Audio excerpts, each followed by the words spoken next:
Hello everyone, and welcome to my legendary starting guide for the Tomb Kings, specifically the followers of Nagash. If this guide will be focusing around for those who are trying to beat the campaign on the hardest difficulties of both legendary and very hard difficulties. You have 4 Tomb King factions to choose from, and the goal is to acquire 5 books of Nagash.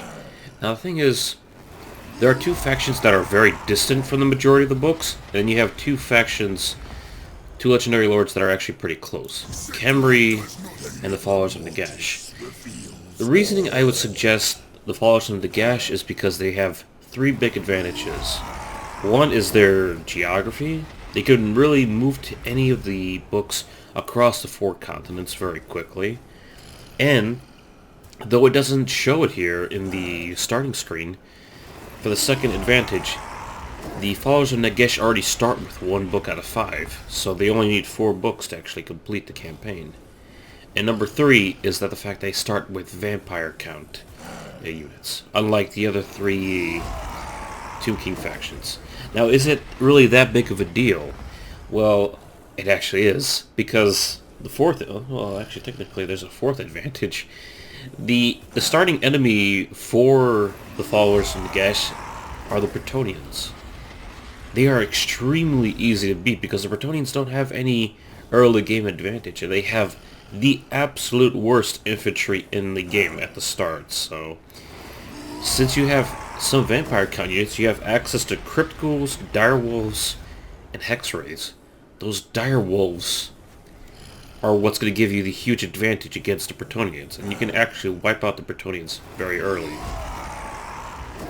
Having negative diplomatic relationship with the other Tomb Kings means that you're going to have to be a really great power if you're going to want to trade with other factions.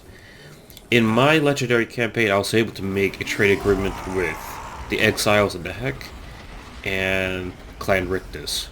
These 2 will generally become your trade partners once you continue to build up your power. As for the other vampire factions that are around the world, I wouldn't really count on them because more than likely they will get eliminated before they can actually be useful. But of course, with RNG, sometimes they might survive, sometimes they might not. As for the Lord effects, they're not really that important. But what is important is the fact that one of your starting units is a Tomb Scorpion. This unit is essentially your general killing unit that will be utilizing throughout your campaign. Just try not to die. Unfortunately, with my campaign, I died about my main army died about like 3 times. And that's generally the reasoning is like to kill like a very annoying general. Khemri is more than likely going to be the biggest annoyance. And I have to say that he's definitely the hardest part of the campaign. It's not the early game or the late game that's difficult. What's going to be difficult for the followers of Nagash is the mid game. Once you're fighting Dwarfs, once you're fighting the other Tomb Kings, and specifically the Khemri. Cetra the Imperishable is definitely by far one of the most annoying lords because by himself, he wiped out like 5 units of spearmen and like 6 archers. It took that many of them to actually kill him. But anyway, let's get down to the campaign of where you're going to be going from here. Throughout this guide, I'll be giving you guys advice of like to help you your campaigns, so you have a strong starting position, and then you can move wherever you want from there. The goal for this campaign, right now at the very start, is to destroy the Bretonnians. You dishonor me. If you give the Bretonnians time, then they will become stronger and they might put out stronger units. Right now, at the very start, the Bretonnians have mostly peasant bowmen, men-at-arms, and some peasant halberdiers, which can easily be defeated. With your capital, I would personally suggest a obelisk right at the start. If you build the obelisk and then you reach level 2, you'll have access to carrions. But the big reasoning for legendary or very hard difficulty is to get that +4 public order bonus and a little bit untainted. Having that untainted is a bit useful early on because There's actually a Beastman faction here that will spread chaos and will just cause more public order penalties to your faction. With your main army, you're not going to actually stay in your territory to build up your forces. The best strategy is to attack as soon as possible, to not give the Bretonnians a break. Do not challenge me.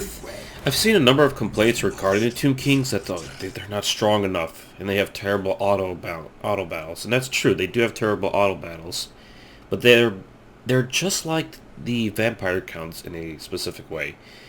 The thing is, the Tomb Kings are very good on open battlefields. However, they're not that effective in the early game in sieges against castle walls. So you need to rush and capture these Bretonnian cities before they reach Tier 3. If these cities reach Tier 3, they're going to get walls, and that's the Bretonnian advantage. So we need to blitzkrieg very quickly and prevent them from actually obtaining those walls. With your technology, I would strongly suggest the 3rd Dynasty. And if you have a choice between actually getting upgrades or choosing dynasties, I would personally suggest you guys go for those dynasties first before actually going for any of these side bonuses that makes your army stronger. Because every dynasty will give you access to another army. Yes, it will slow your research rate a little bit, but being able to field more Tomb King armies is a big deal. I mean, it's a similar strategy to that of the vampire counts, where you would have 3 or 4 armies of just skeletons and just meat shields to give yourself a huge numerical advantage against your enemies. As parched as my bone. With your main army, you'll be attacking this Bretonnian Lord. The primary target is to kill the Lord. You will not be able to destroy the entire army because you really only have one Fellbat unit, so you could do some serious damage to some of these units, but unfortunately they will escape. The primary target is to kill the general and do as much damage to the Knights Errant, because these 2 units are the ones that are going to do the most damage to you. All these other units should be very ineffective. You'll be using your 2 archers to destroy their 2 archers, and your infantry should have no problem taking out these guys. For the arch necromancer. However, I do have to say that you're going to have to be playing the majority of your battles with Tomb Kings, because the auto balance is honestly very off. It's very similar to that of the auto balance of the vampire counts when you were using skeleton armies and stuff, so that's a slight unfortunate little thing. I'll go ahead and show you guys how I do in the beginning when I'm fighting the Bretonnians right off the bat. Since the cav units is to the right side, I'll keep my spearmen to the right. The crypt ghouls will stay in the middle and the left flank. Archers will stay in the back. With the Tomb Scorpion, I'll actually have him focus on the Knights Errant first. I'll have my Tomb Prince focus on fighting the general. Once the Knights Errant are defeated, everything else should be pretty easy from there on out.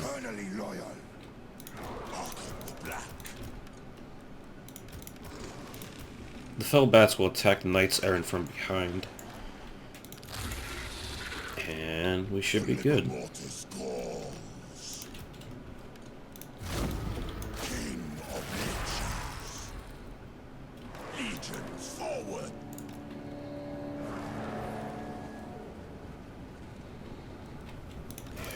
Make these guys go a little slower.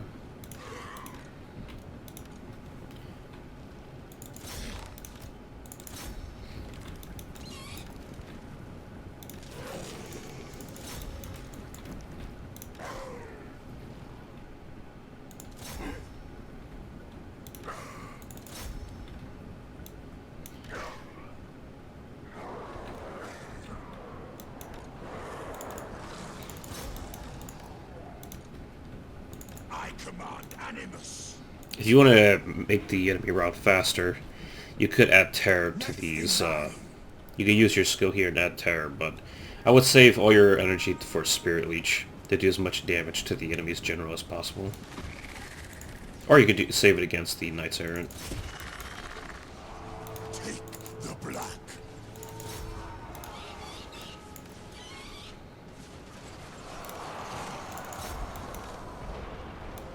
Boom, Prince.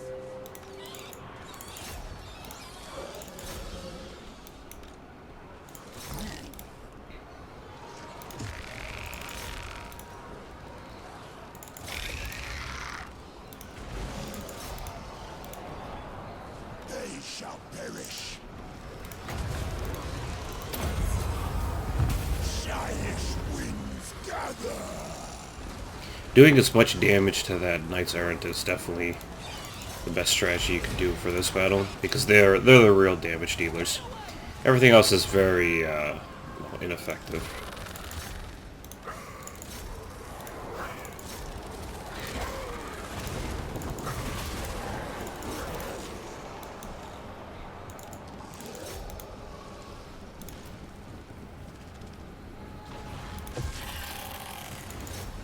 Boom, Prince. Realm of Swords.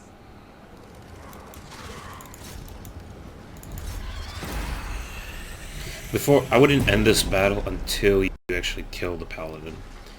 With the loss of their general, that army will be much weaker. We're gonna have to attack this army one more time.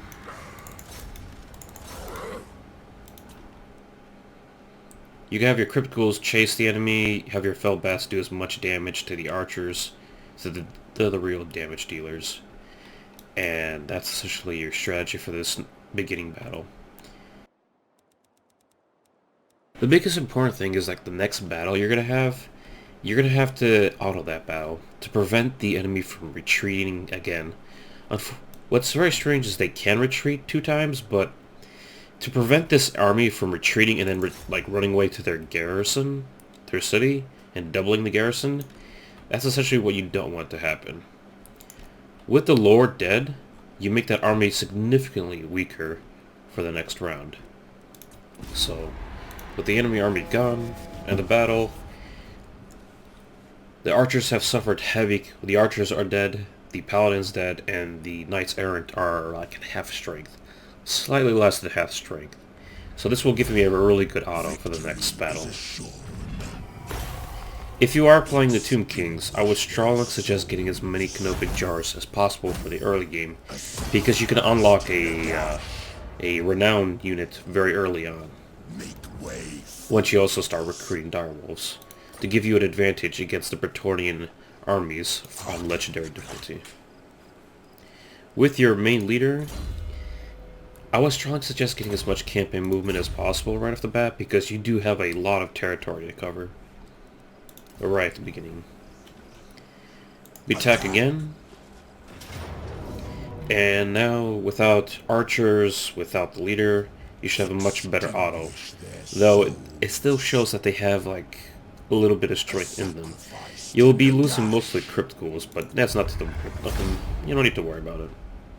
You can still take the village, even with that many losses. The most important thing is that army to be destroyed. If you play the battle, there's a chance that a couple units might survive, might retreat, and then when you end your turn, that army will run towards their capital here and just reinforce the garrison. With the Lich King, I would start putting points into replenishing your army. Though that doesn't apply yet, it'll start applying once we take over the city. As for your prince, go ahead and put some points in training to give some veterancy to your army. Though we've taken some casualties, we can still take over the garrison pretty easily. It's not that advanced. There's no general, 3 spearmen, 2 peasants, and 1 mounted yeoman, so not that very difficult. Since we have a Tomb Scorpion, and we have a Lich King, and a Tomb Prince, these 3 units by themselves can take over that city without a problem. And we end the turn there.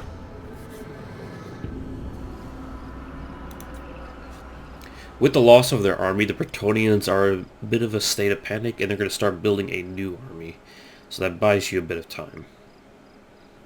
Of course, this Bretonnian right here is freaking out because there's no defense for the capital, so time to take it before they have a chance to reinforce it.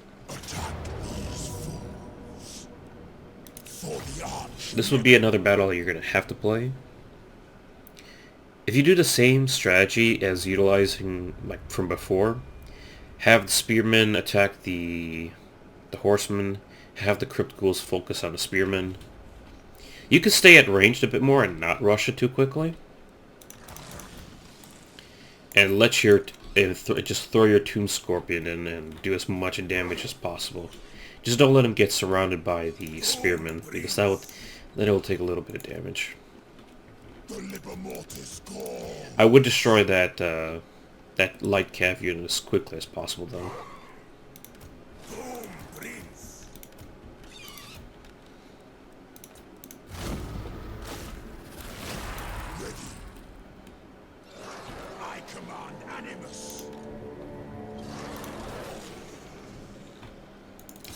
Having your archers engage first would definitely be a good strategy for this battle, since you have limited numbers.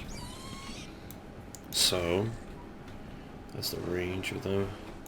I'll have my troops wait right here. For my master. Have the archers go up against first. And once they start charging their cav, I'll just have my Tomb Scorpion charge them back. Have these bats ready in the back. Not a servant. I could also give my archers the physical resistance to their arrows, so just to absorb more damage. Spell casting.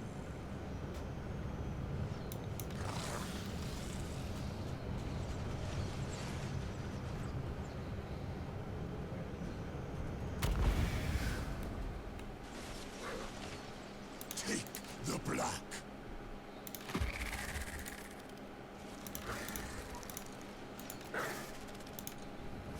Black Prince.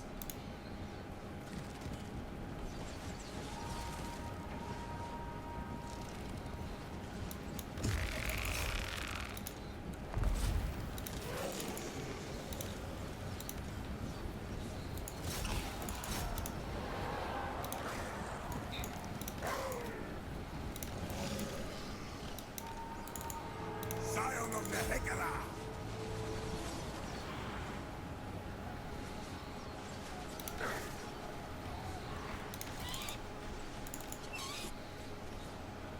Realm of souls.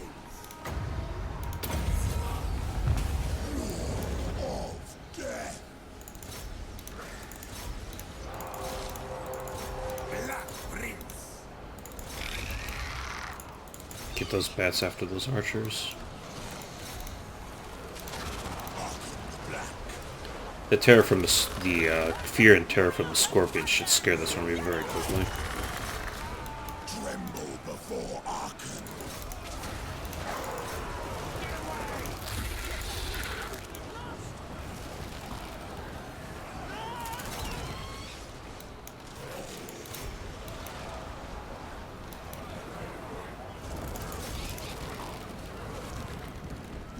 And there we go.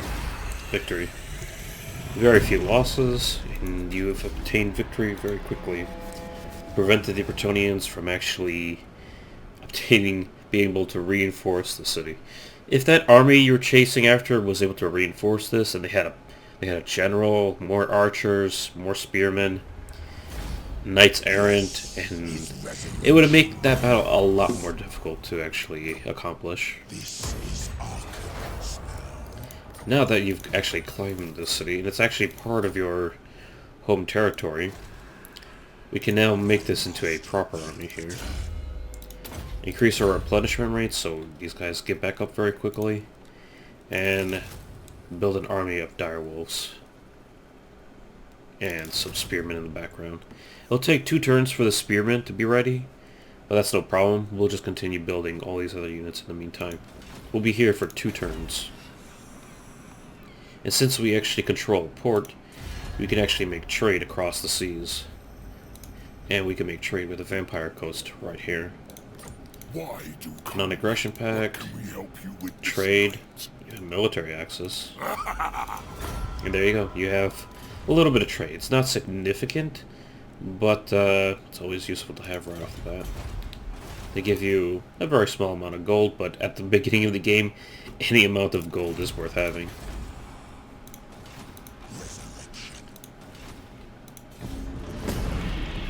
These dire wolves will be the key for our victories against the Bretonnians up here. But we can't stay here too long. Can't let them reinforce that city up there. Generally what happens is, once upon a time I did actually attack the island first, and then I attacked Copper. But what happened pretty usually is, like, once I take this island, this city will have a wall by then, and it makes the whole situation more difficult, because the main strategy of this army is to secure cities before they actually get stronger. Instead of building crypticals, I'm going to build more spearmen, because I'm going to rely more of a frontline army to, like, hold the other army, and then just have my direwolves flank from behind, destroy the left or right flank, and then have the Tomb Scorpion cause terror and fear across the battlefield. We're also going to be destroying this Beastman horde very quickly. Even though we're not at war with them, there's no need for us to have the chaos spread through our empire. With our main capital, we'll upgrade the public order building to level 2, and we'll be moving on to the next turn here. We can also awaken a legendary unit for our army.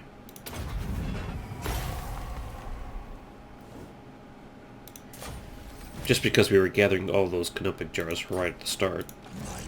So, now we got a legendary unit right off the bat. With a good number of spearmen and a good number of flanking units, this gives this army a very powerful ability in the early game.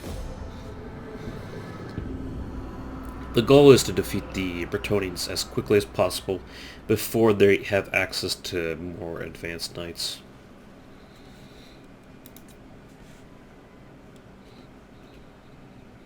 Power of Henry!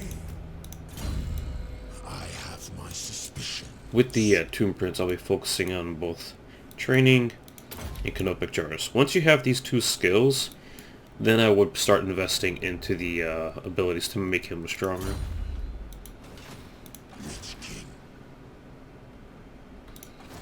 Let's see. I think we're good. Vanquish the meddlers. With the Beastmen, personally, I would suggest just autoing the battle. It's unusual to auto, but since you have such a huge advantage in numbers, these losses really are very minimal. Extinguish their souls. You could play the battle, but this is for starter guide. I'm just going to do this as quickly as possible. And it's just I have very minimal losses. It's not that big of a deal. For Nagash. I'm not going to really replenish these troops because the losses are extremely minimal. I want to be in range to actually attack the town as soon as possible before they are able to reinforce that position. Now, if you're interested in, like, the books that I went after, since you start with one book, the only thing is you need 4. If you want the easiest route, obtaining Val's Anvil and the Vulture Mountain seems like one of the easiest books to actually obtain. The thing is, with my campaign, I didn't even bother going across the ocean to Val's Anvil, but it does look like a good strategic location to hit. In my campaign, I focused all my resources on this continent, securing all the books here, there, and here. Essentially, I just conquered the entire continent to secure all the books. And I was honestly expecting like vortex armies of some kind, but unfortunately there was none, so You have a very easy campaign. The easiest method, well, the books, if I was playing, again, the Followers of Nagash, I would have secured this book, this one, and possibly this one. Depending on what would you rather hit, this or this over here. But back to the campaign. I'll continue investing points for replenishment, and we'll end our turn.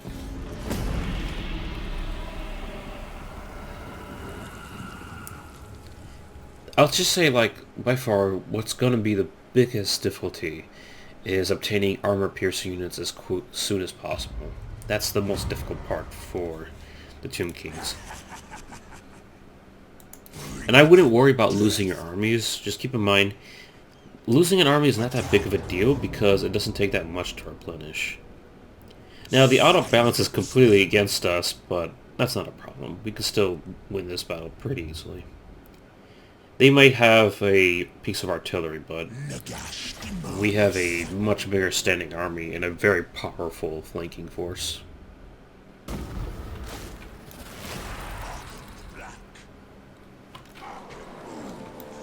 I'll freak out the Bretonnians a little bit by flanking with those dogs.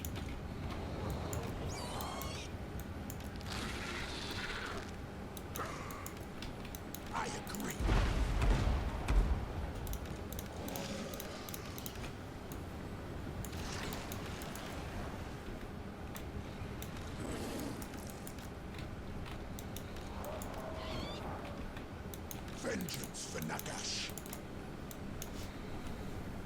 Archon the Black. When you start flanking, the AI freaks out, so because it wants to respond to multiple threats. I'll send in the Scorpion to see what happens.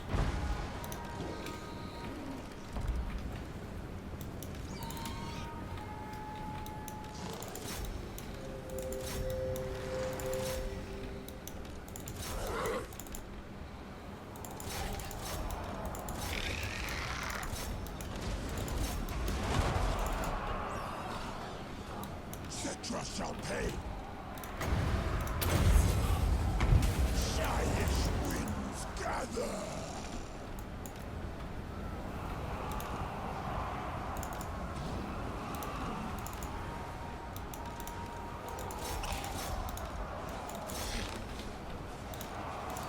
Attack!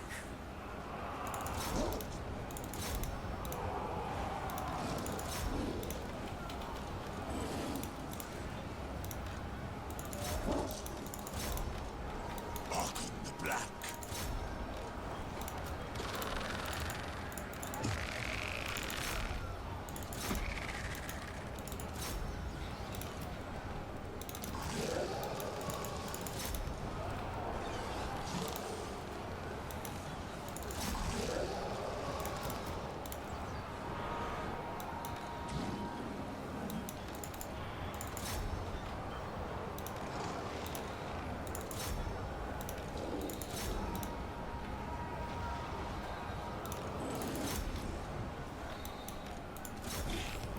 Just trying to make this army rout as quickly as possible. Once they're all routing, it should be an easy victory like that. Almost no losses whatsoever, and we've secured the second Bretonnian city. The artillery piece could be a little problematic, but it's a very one-sided battle. If they did have walls, this would be a little bit more difficult, but since it's an open battlefield, it's just completely one-sided. A worthy palace for the Lich King. My master will return. Now that we have 3 points in getting plus 20 replenishment, we can start investing more points to make our spellcaster more powerful. At plus 20% replenishments can be very useful for our army, for all stages.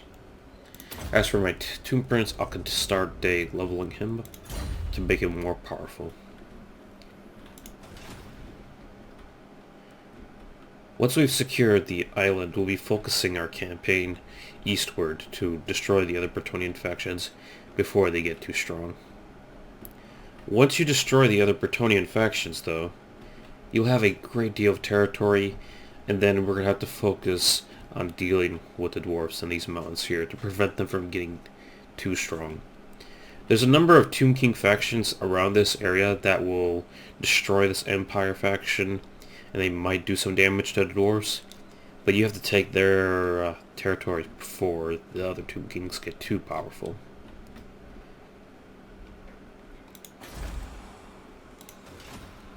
And we'll go ahead and end the turn there. Before this starter guide's over, I'll go ahead and show you guys my composition for the army that I use for the final battle. And I'll have actually dedicate a video for the final battle for those who are interested. Because, in all honesty, that's probably the most difficult part in this whole campaign. Now, eventually, when you start your campaign, you'll get this option to choose whether or not you want more gold, or whether or not you want a certain agent in your army. I would choose the Necrotect, or essentially this unit. The reasoning for choosing this guy is that he cost 4,000 gold to begin with to even recruit, because you could choose like one of these special edicts and rights, and you could actually buy this for 4,000 gold, so it's worth it.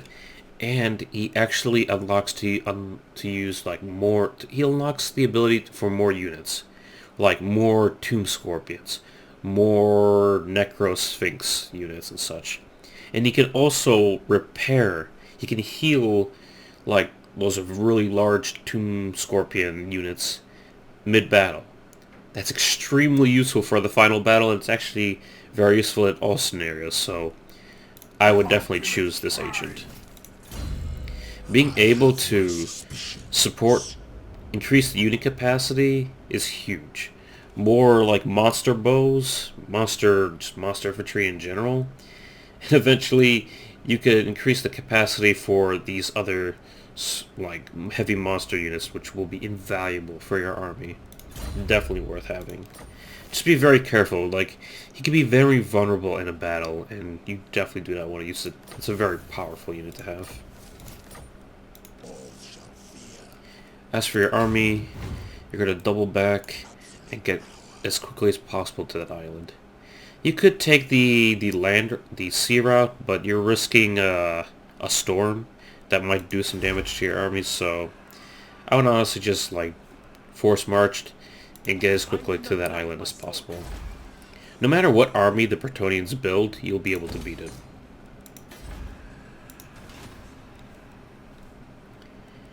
And I'll end the turn. It would be interesting for the other Vampire Count factions to actually survive the campaign, to see how much of a help they would be for you. But the Khemri to the east will definitely destroy the Vampire Brotherhood, because he really is just that powerful. Do you take me for a child? You are not him. I'm actually not really worried about the Bretonnians attacking me. They just started to build their armies, so Follow me. It's no problem to keep my guys in force march stance. They'll just, even if they attack me with a very small squad of units, they're not going to defeat this.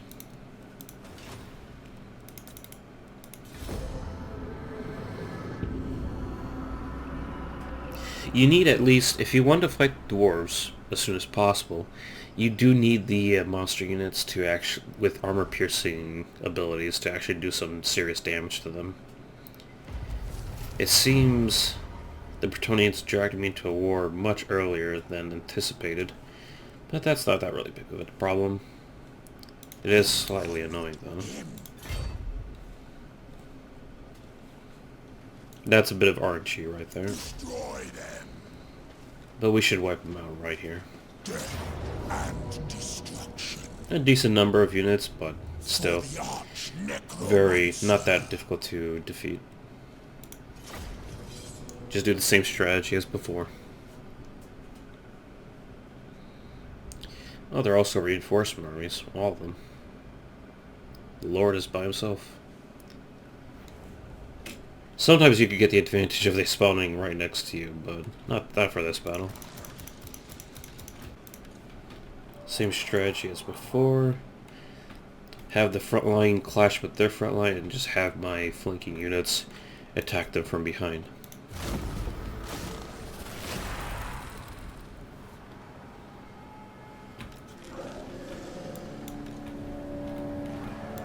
Cetra shall pay.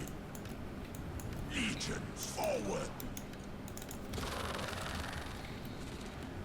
Funny enough, I can actually attack that army before they reach their allies, but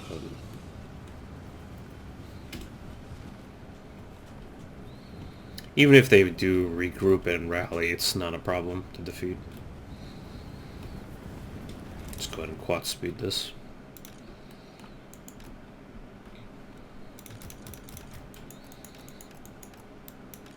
They're reacting to the dogs.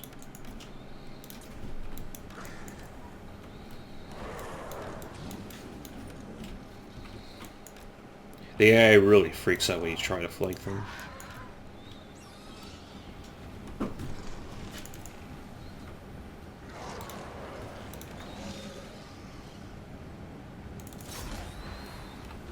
going to prioritize destroying their light cav, so it's no issue.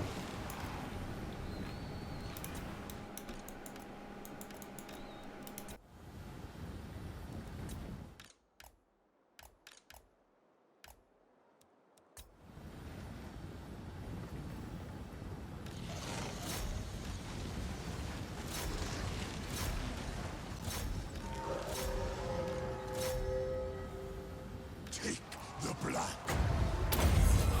Next in line. Vartar! Yes! King of Liches.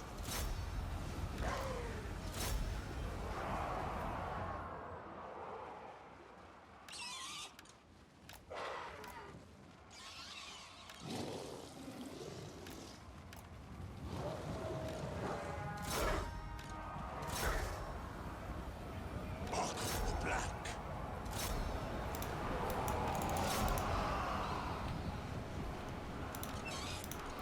The great thing about your this unit is that you also have the ability to drop bombs on the enemy. Go and attack that unit from behind. And let's get these dogs into position. Totally forgot about my Tomb Scorpion here.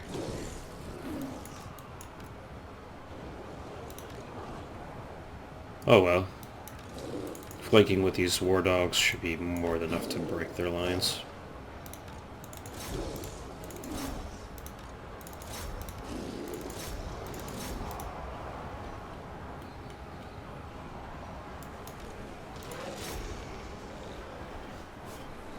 The amount of fear and panic in making so many units rout right off the bat.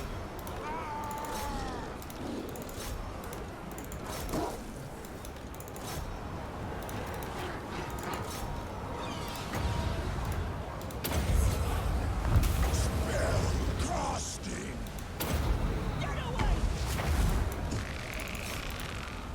Tremble before Arkham.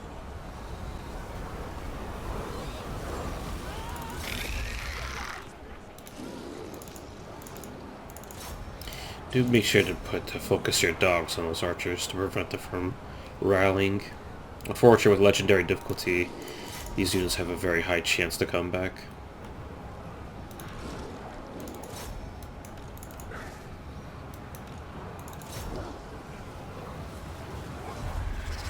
Once they're all rallying, you got the battle.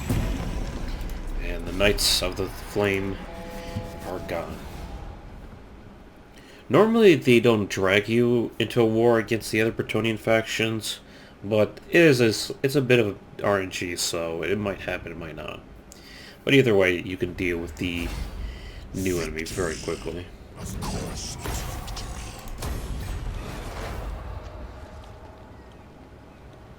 The power is mine. This Bretonnian army is going to be very desperate and attack you, Never. but with suffering losses, I mean, they really are no threat.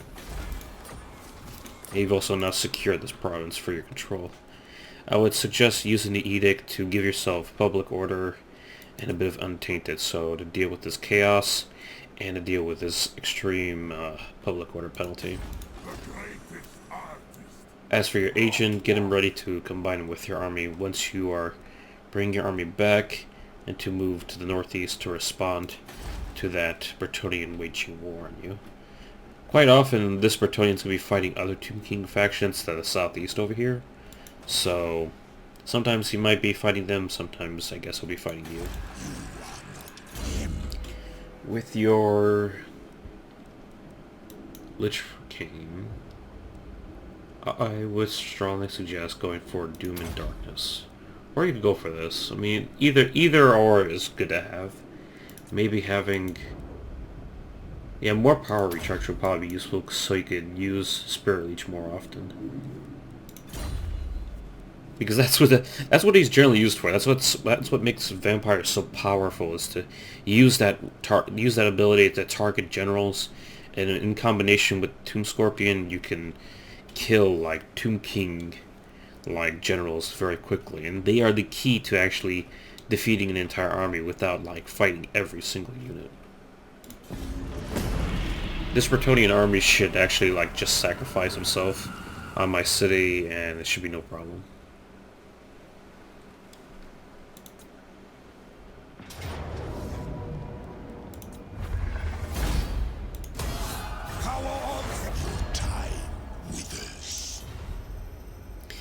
The Dwarfs are going to offer a non-aggression pact.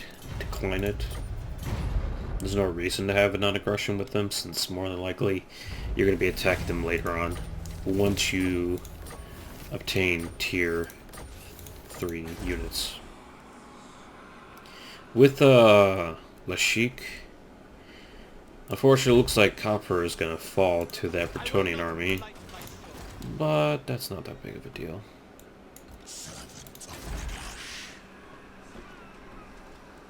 I'll go ahead and give myself a growth building, and I'll upgrade the Sorcerer's Highlands. You're not going to have to worry about a rebellion, which is very nice. But unfortunately it looks like Copper is going to fall. Now that I've combined the agent, we can now do some serious preparations for the future here. To fight the Dwarves, you're going to have to eventually get to tier 3 with your capital province, and the building you're going to go for is this one right here, the Statuary of Khemri, to get access to this monster infantry.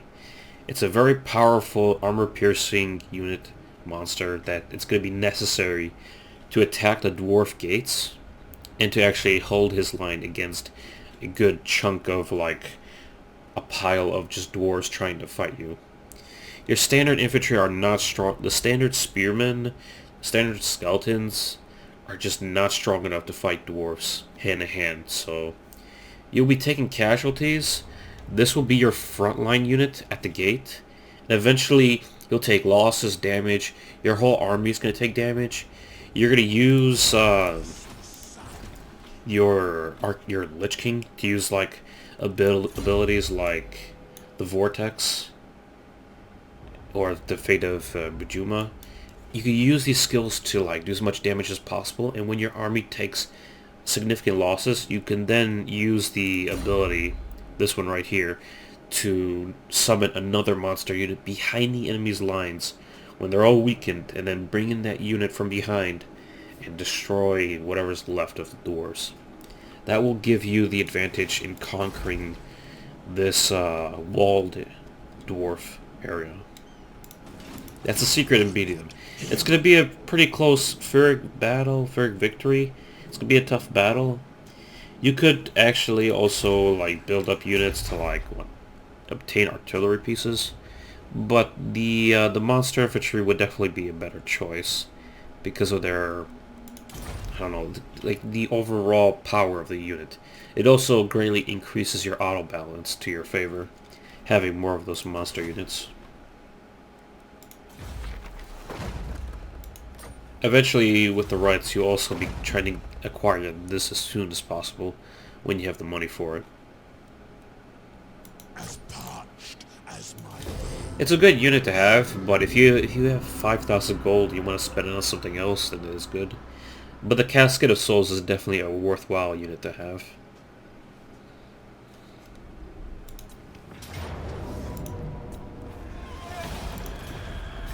Losing that village is no problem. The thing is, like, the funny thing is, the strategy in fighting this Bretonnian faction is that you actually want him to leave his castle up here, that stack. You actually want it to leave the area so you can actually attack it. So, this is completely in my favor. Sure, they might have a couple light cav units, but I got spearmen and direwolves, so that Bretonnian army is really not that powerful.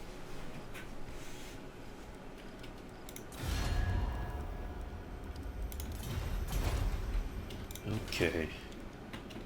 Let's go ahead and add a couple more turns. I'll defeat him a couple more times, and then I think maybe I'll conquer a couple of these provinces and show you what happens, and then we can focus on more of the late game. I can recruit the Casket of Souls right off the bat here, but the thing is, I'm going to be conserving my money for purchasing more expensive buildings. Like, this is going to be 3,000. I'm going to build another public order building on the Sorcerer's Islands to keep public order control in this whole territory. Eventually, I'm going to switch to this edict for the Warhammer, so I can give myself more growth. So I can get Tier 3 and Tier 4 buildings as soon as possible.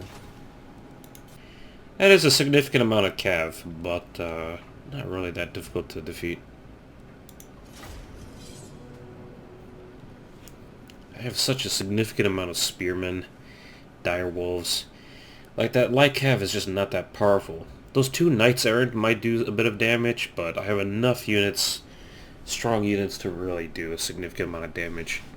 The only thing I'm really concerned about is my agents not getting signaled out in combat.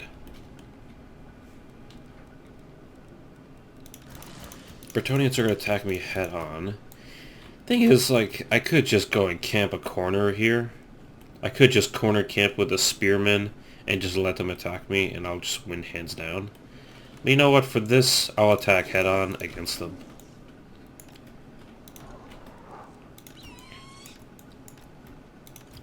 What makes it very difficult for Legendary mode, though, is the fact that there is no pause. I can't pause the game and actually give orders to my units. That's what makes it a little difficult, but it shouldn't be a problem.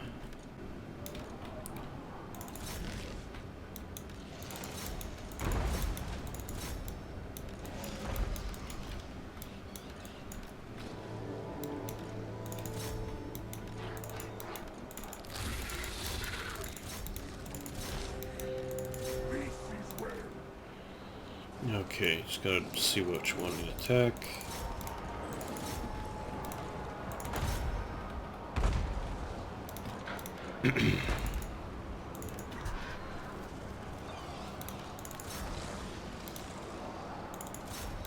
next in line.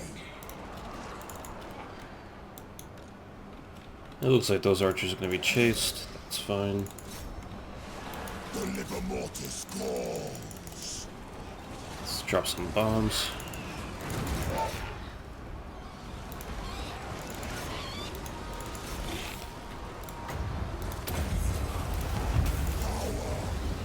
Nagash.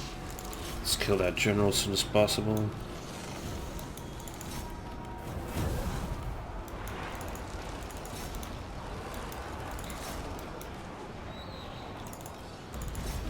Get these dogs back here.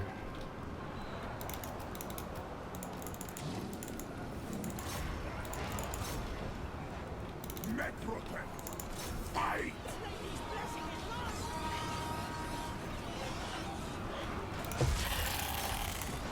Destroy those units. No rival. Get the bats and focus on those archers. Oh, she get rid of that artillery. 4 direwolves are extremely useful.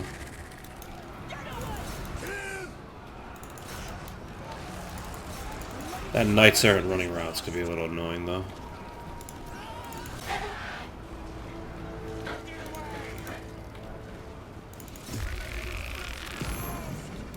Not a servant. If these spearmen can reach them, they'll be good. We've suffered enough losses, so we'll summon these monster units to attack them from behind here.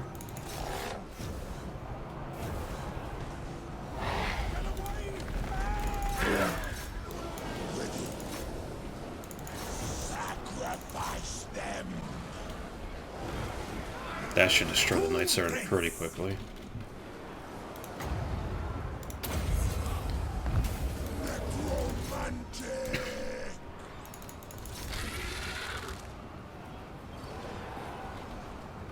He suffered some dire woes. It's hard to maintain all this in real time. Great artist. That's what I was worried about. That's what I was worried about. This guy being isolated. Somehow he always seems to get isolated.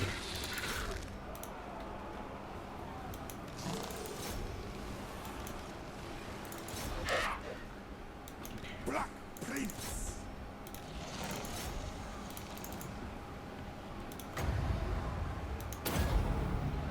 Go ahead and get that unit terror. Give him a little bit of protection.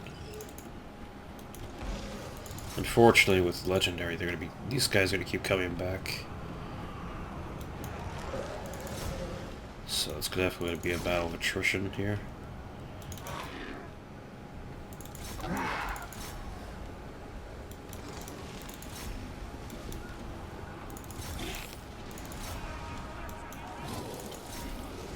Ah, man, that direwolf unit's gonna disappear. Maybe it could cause a little bit of fear before they leave. Necromantic.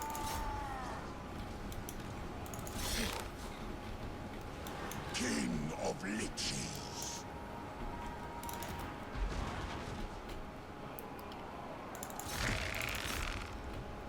That arch unit's gonna be a little annoying. Ay, ay, ay.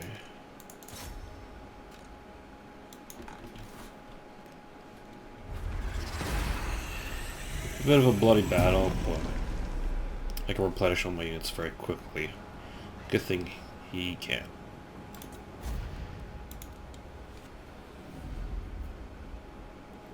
I lost all my direwolves, but he suffered heavy losses too, but those Knights Errant basically did all the work. It was a lot of light camp to deal with, though, I have to agree with that. But my goodness. His pole arms did absolutely nothing. It's just the Knights Errant. Once I take the town, I should be able to replenish my units pretty quickly. Get a couple more spearmen on my lines.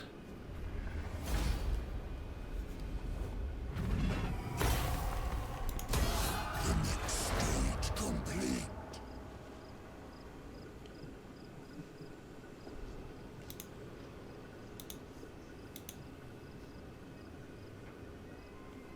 The Tomb King is starting to wage war with the Dwarfs. That generally always happens. I must keep my holy vow. No! Resurrection. I don't know if I can actually You take beat that me for a army. churl. 17 out of 20. You are not No, unfortunately, I probably can't. I probably have to build up my army again.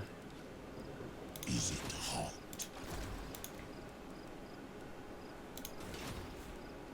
Sands of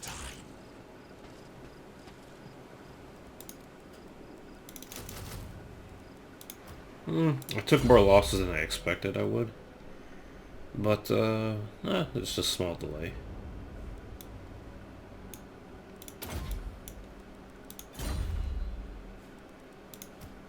Perhaps an agent of Settler. I will not blight my soul. Once I do that battle again against them, more than likely I'll be focusing on those Knights Errant. Because they are the real killers. Once I defeat them, I could probably regroup.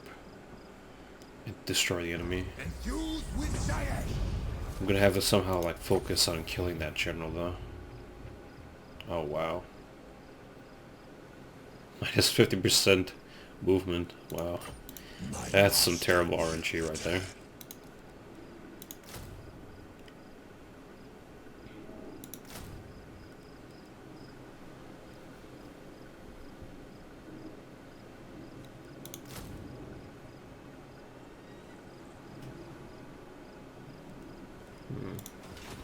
You are not him.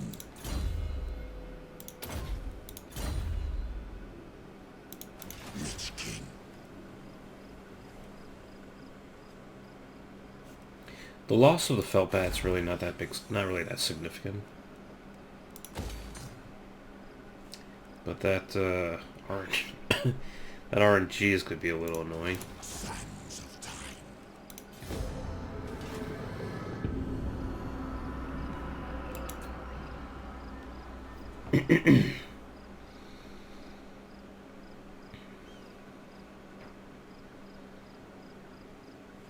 The Dune King. The one thing you have to be really careful is how quickly the Dune Kingdoms are going to expand. Generally, they'll expand very quickly, and they're going to be difficult to maintain and control. Servant of Nagash.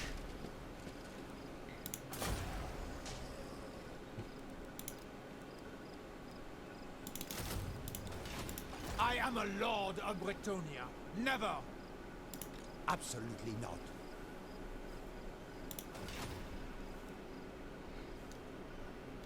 If you're wondering how to actually access to obtain this unit, the gold is actually for those golden isles are located right here. So you're generally going to have to beat the dwarfs first. Well, first take over this whole coast, then defeat the dwarfs, then you can actually expand into this territory. But keep in mind, it's also a bit of a race, because the Dune Kingdoms that are waging war against Swedenborg, they're going to push from the southeast, and they'll actually take over Swedenborg, and they'll expand their empire around this region here. Now that I have researched the dynasty, it's also, for the third, well, specifically the reason we went down to third dynasty was to gain access to this right here. Proclamation of the Third Dynasty, +2 public order, more income, pretty good to have overall. That's definitely worth 5,000 gold. You could also go for this, but this is more of a late game general, not really that too useful in the beginning area. The arch necromancer shall return. I command Animus.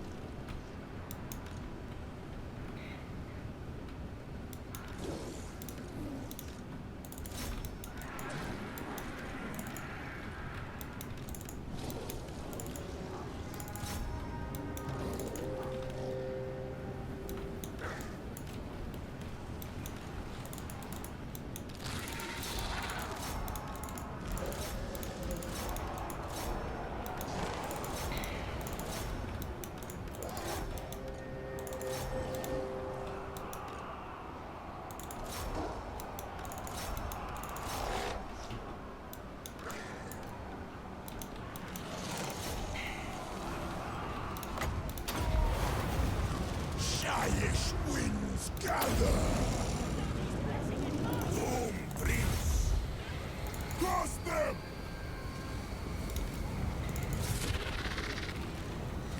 It is done.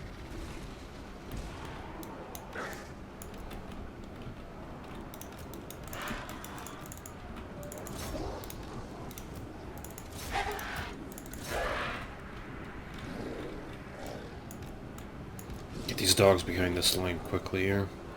I'll try to keep these guys facing, getting ready for that charge from the back. But I don't know how long to hold them since they keep taking archer fire.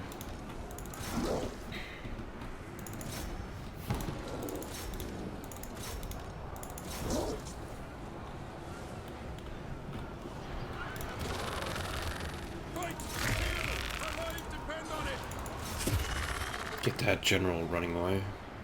Make this army do a massive rout here. This army's... this cav is still looking for a way to flank without actually facing spearmen. It's gonna attack this far right flank. Oh, no, or not. That's perfect.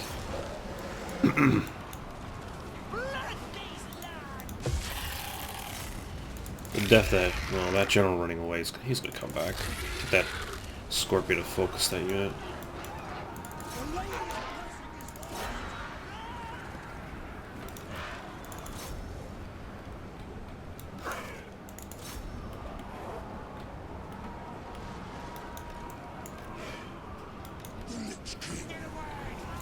Sacrifice them. I love how that army is... This unit's still looking for a way to flank. It doesn't even know what to do. The dogs. Let's see what the dogs are up to.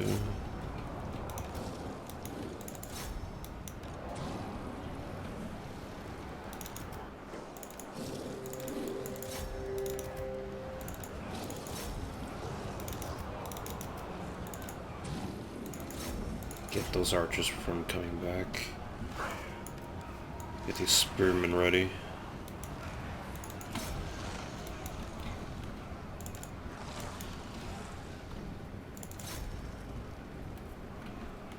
Vengeance for Nagash.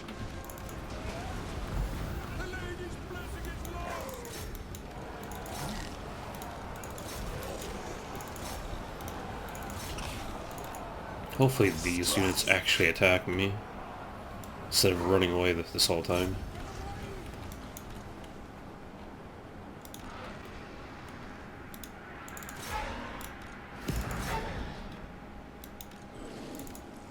No need for these dogs to get caught by those guys. Oh, good. We've caught some of them.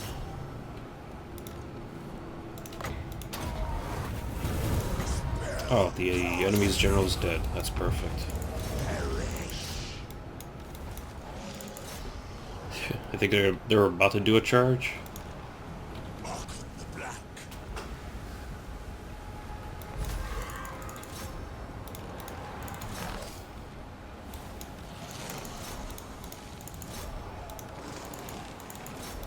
I do like how careful they are. Looks like that spearman's gonna take losses. They're very, very picky. You gotta give them that.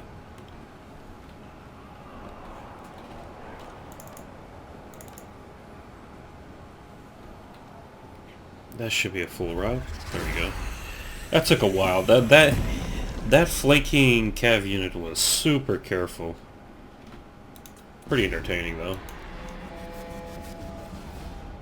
Oh, how the tide has turned when you're actually careful against a knights errant and you look at those kills. They're lovely. It just shows you how powerful those direwolves can be. The spearmen did their job holding the line. The direwolves did all the work in flanking around and causing a massive amount of damage. And killing Lord was actually very important to do. Now that we've actually conquered Copper, we can now proceed and taking the rest quickly. Hopefully we could take the capital before there's too heavy of a garrison there. You are not him. The loss of 2 archers is a bit of a... it's a bit of a shame, but it's not too bad. Investing 1 point into restore right here for the Necrotect is going to give the ability for him to heal the Tomb Scorpion mid-combat, which is going to be a very big deal. My will be done. With our second army, we'll go ahead and build up a unit as quickly as possible to reinforce my main army. Actually, it'd be probably better to just garrison him, access the global tree.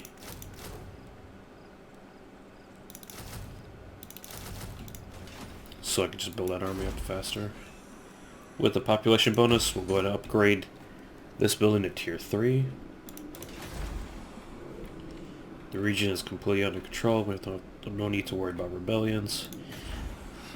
And now it's just a push to take control of this Bretonnian territory before they have a chance to regroup and rally. Double checking whether or not I should bother investing. This Tomb Scorpion thing is actually pretty interesting. I might go in for this, or I could just go for the next army as soon as possible. This income from post-battle loot would be very huge, so I'm going to start investing to the second dynasty.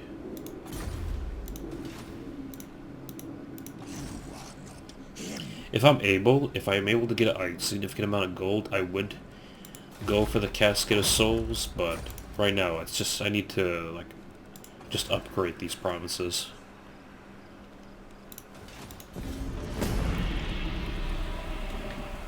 If you guys have any questions in regards to like what I'm doing through the campaign, be sure to put it in the comment section below of like of what you're having difficulties with, and I'll give you guys my advice on what you want to do.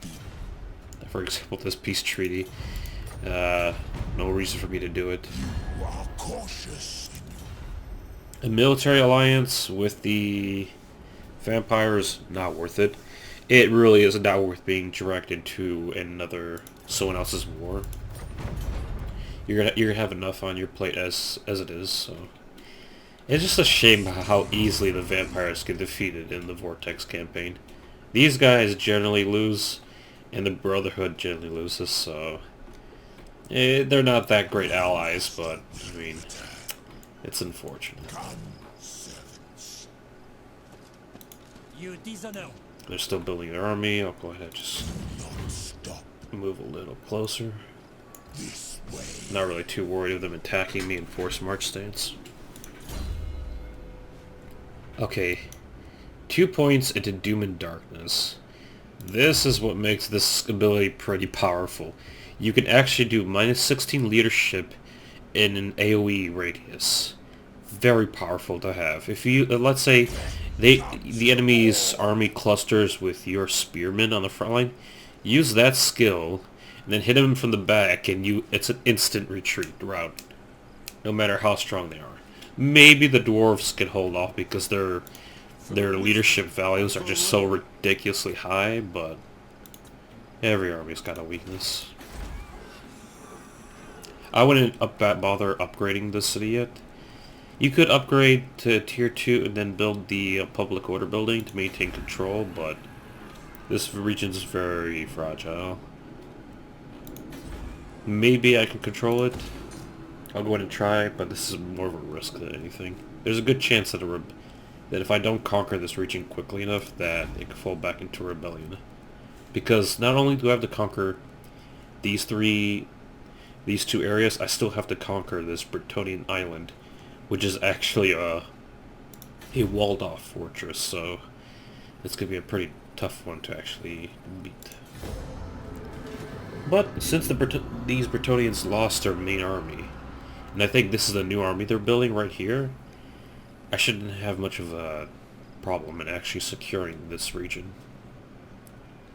Yeah, it's running off to fortify its capital.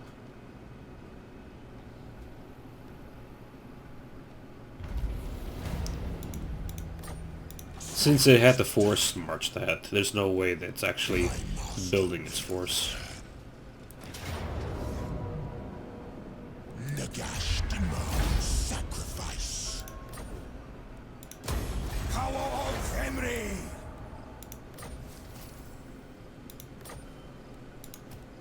I doubt his attentions.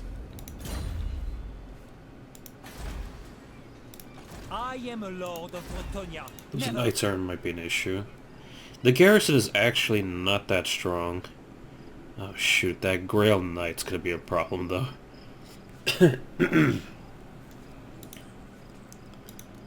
Why do they have a Grail Knight? They have a Grail Shrine. Wow, they can actually start building questing knights and Knights of the Realm. Yeah, I have to attack that as soon as possible. Like, next turn, to prevent them from getting any stronger. If I storm the walls with all of these spearmen, they should be able to beat keep control. With the support of my Legendary Lord shouldn't be a problem. With once we break through the gates, I'll be using my Tomb Scorpion to actually fight these this one unit of Grail Knights. With the support of my Lich King and this Necrotect, healing my Tomb Scorpion, I should keep control of the situation.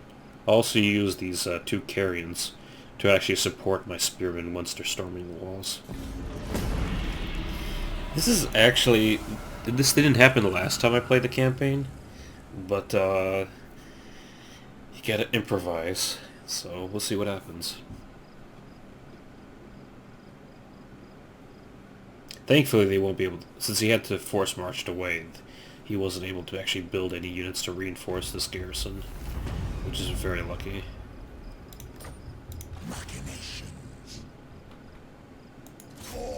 Unfortunately, the dogs won't be that useful in this situation, but who knows? Maybe I can find a use for them. 2 heroes. 3 generals and that Grey Knight. It's gonna be a tough battle.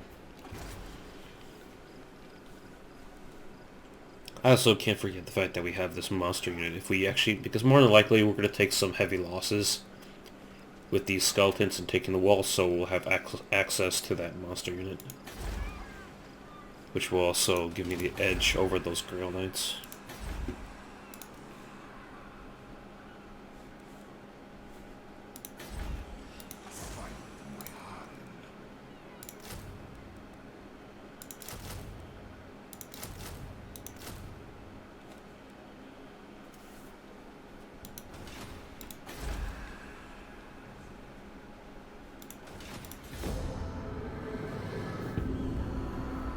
I'm not going to really use that battering ram. I could just use the Scorpion to destroy it, but that's just for me to buy one turn. It's going to be interesting in how to actually assault this castle. I really think I'm just going to do a full frontal assault with the Spearmen, take the walls, and we'll work our way from there. The Vampire Coast has been destroyed.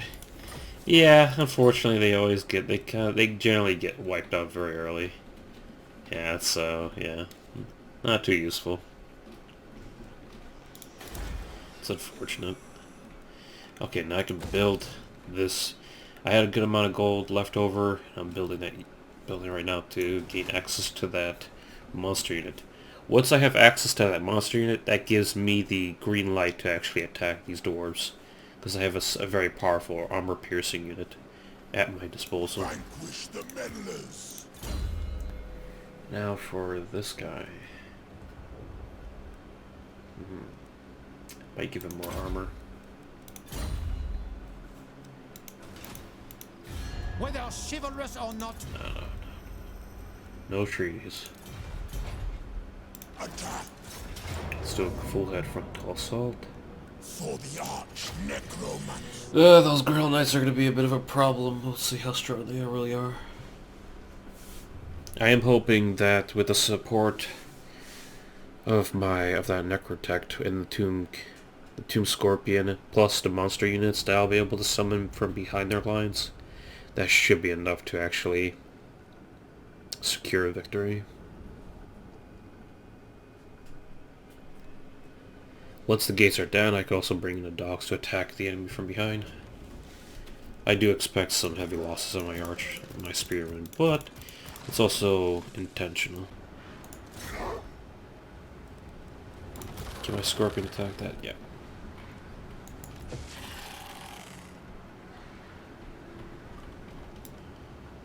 It's interesting that it works to your advantage to take heavy losses with your skeletons to gain access to your monster unit. So, this should work out very well. These archers aren't really that powerful. The Grail Knight's what really worries me.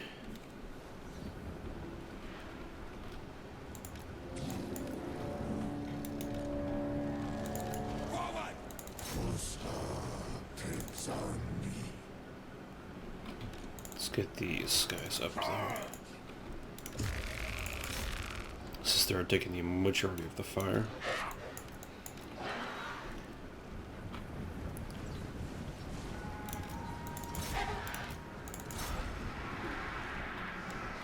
Since the arrows are mostly focused on the spearmen, the ones that are taking the most damage will have the birds support them. Archon the Black.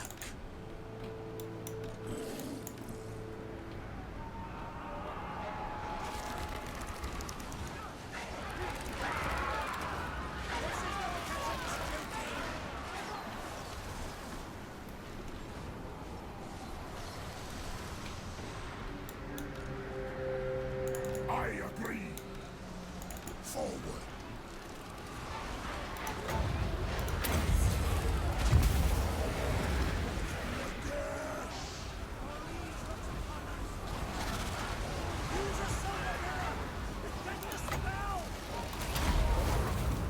Spell casting.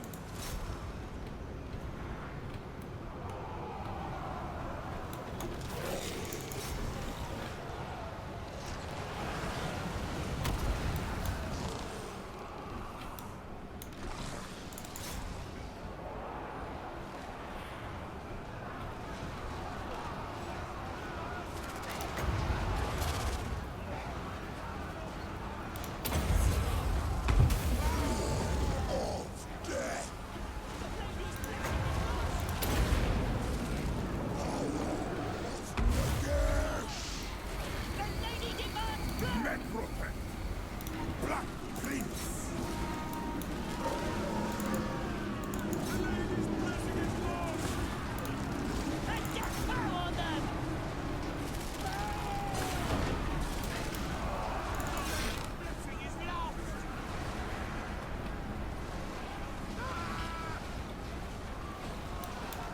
Funny enough, I did expect to actually win the battle up top.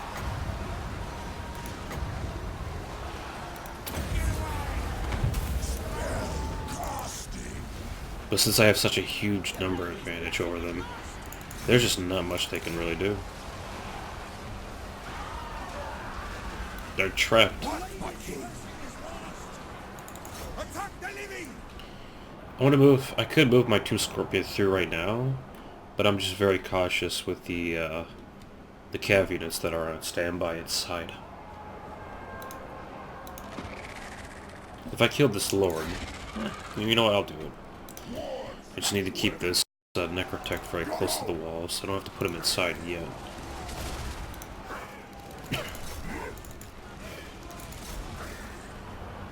Not a servant.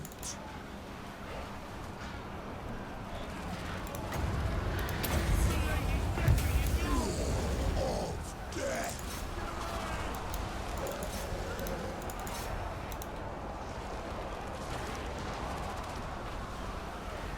King of Leeches.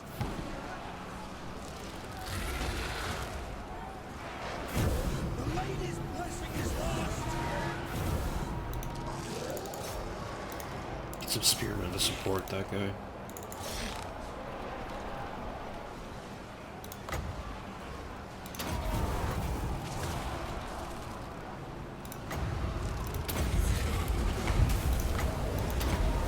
Gather.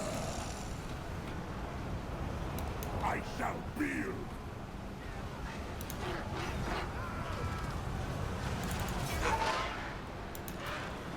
Surprisingly, this guy is still holding his morale. Across.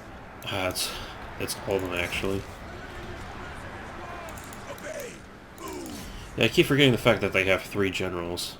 Those Grail Knights are just guarding the flags, so that's actually very convenient for me.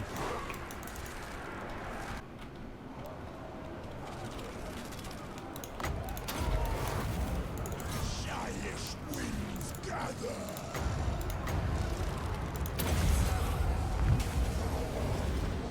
Nagash.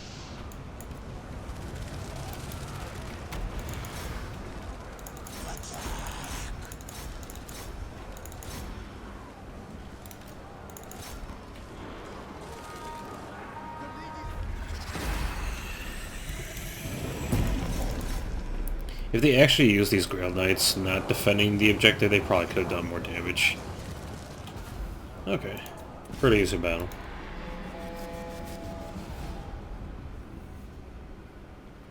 The only thing that really delayed anything was the fact that they had those units up on those walls, but the Carrions did all the work, really. 129, 78. That basically just cleaned them up pretty good. Their walls probably did more damage than what those Grail Knights did. But then again, I did throw like everything at it.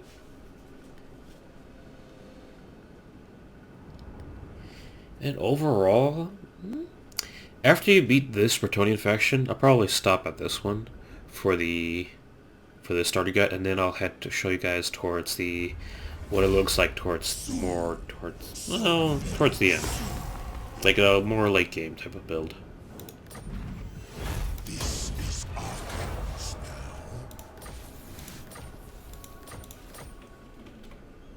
Now that I've secured this fortress, now I can then focus all my resources to secure. With my main army, I'll be securing this one too. Sometimes the army in this area moves out to attack the region over here, and you could take their city quickly. But either way, the whole goal is to actually secure this city. If you want to ambush this army and they're like heading towards your territory or anything, a good idea would be to use the Great Incarnation of Xar. Gives you that plus 50% ambush success chance. But that's whether or not you want to actually spend 3,000 gold for something like that. You could also, let's say if you're really unsure whether or not you have enough troops to actually secure this island fortress, you could also bring up your secondary army to support you in that battle. Once you secure this island, you'll have these two provinces in full control. Now, I would strongly suggest you do not declare war on this Tomb King faction right here. Let them do their thing. Let them stay at war with the Dwarfs, because the Dwarfs have their main army situated down here. If you bring your main army, secure this province, bring your two armies, bring them back here to this border, then send both armies at once to attack the Vulture Mountain, and you'll have the numbers advantage, and since you're already building the tier 3 unit to build have a strong monster armor piercing unit, this in combination with this army, that army, you should be able to secure this book no problem. And it's also a pretty powerful book as well. You have more trade, and you also gain line of sight overreach with golden isles, marble, and gemstones. So you have a bit of like a spying type of strategy right here. Very, very powerful to have. It does also seem like that there's a bit of RNG. Huh, interesting. So that's... wow. Okay, so I thought that the books are all the same all the time, but it seems like every time you start a new campaign, the books rewards change often. Wow, okay. This used to have this, but, okay. Since this has the effectiveness of all commandments at plus 50%, you should definitely secure this region. You don't have to hold it, you just have to, like, conquer it once and you gain access to the book. But that definitely up there is definitely worth getting. This plus 50%, it, like, turns, your, plus 5 public order to, like, plus 8 public order. Very powerful to have. But yeah, I'll go ahead and show you guys what looks like my late game empire, and I'll share some of the strategies for that. Surprisingly enough, like when I was actually doing this campaign, I got to turn 164. I honestly thought, like, okay, you know what? I'm just gonna conquer the entire continent and just take control of everything, have a number of armies, because I was expecting like Vortex armies, kind of like you know the normal Vortex campaigns where you have to fight like a number of like different, what, like 15 stacks of Skaven and Chaos. I was expecting a similar situation with the Tomb Kings, but it never happened, so I was a little disappointed. My full scale war was actually committed down here. Like, after fighting Khemri, and my goodness, was Khemri a real pain to deal with in the Eastern campaign. Defeating him, things started to get a lot easier. That's until I had to fight the last defenders on legendary difficulty, and my goodness, are they annoying. Their super T-Rex stacks and all that annoying stuff. It was definitely a pretty tough campaign, but securing this, once you secure this desert region up here, you can then focus all your armies to push the last defenders down here. The thing what you're wishing the most not to happen is that the High Elves don't declare war on you until like super late game. Like right now on turn 164, the High Elves declared war on me on about turn 162. That's probably because they got this region, and that's why they declared war, because they probably want to expand and attack more of these regions over here, but that's not a problem. With my main army, I think it's somewhere here. I have so many armies that's hard to tell which one's which. This is my main army that I actually used for the final battle. There's a couple units missing, but these monster great bow infantry, oh my gosh. This unit is what you're really going to need for the final battle, because think of them as like long-range archer artillery, which they're great for killing generals. They're great for killing. They're like a perfect anti-large unit. And these two monster units, the magical monster and the this Necrosphinx and this Hirotian. These two units are also very good to have for the final battle. The reason I used Tomb Kings is just they generally have like the best stats for standard infantry, and they were good to have. But if I was to give a suggestion of what kind of better units to bring for the final battle, I'd replace half of these Tomb Guards with halberds, because Tomb Guards with halberds would probably be more useful, because there's a decent amount of enemy cav you're gonna have to fight in the final battle. But these 4 monster great bows are generally, totally worth having. Good for general killing and all that.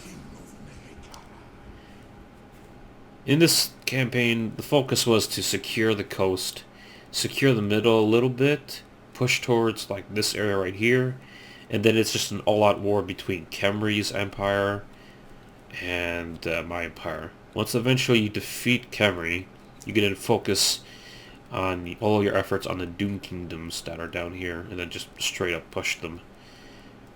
Now you could choose like to attack the Lizardmen as soon as possible, but I would strongly suggest that before you push the Lizardmen, you push into the mountains first, defeating the orcs, securing the book that's in this region right here, and then you could just push down the mountains path, hold the line on the shifting sands, and then once you're ready, you could do a blitzkrieg of like attacking the heart of the jungle of these wood elves here. Once you destroy them, you can then focus all your forces in attacking the Lizardmen. But there's a good chance that they will declare war on you first, so that's just how it's going to happen. Once you get more and more powerful, though, keep in mind that the other Tomb King factions are going to start liking you more.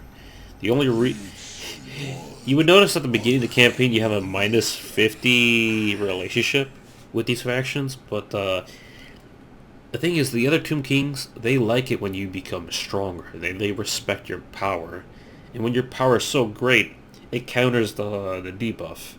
So eventually you can start trading with them. This Tomb King right here, just, I don't know, she just doesn't want to budge. Eventually, if I get more power, she'll eventually want to trade, but she's a bit of a tough one. But then again, she does condemn High Elves, the Order Lord Masters, treaties, pirates. It's a bit silly. It doesn't really bother me that much, though. The funny fact is, like, I have trade agreements with Clan Rictus and the Exile of Nahek, and they actually give me a great deal of revenue. They really support my empire for about almost 2,800 gold. I was actually like expecting like this big vortex battle, so I kept like fortifying the Black Pyramid and the Black Tower of Arcan with like really powerful garrisons, but nothing came.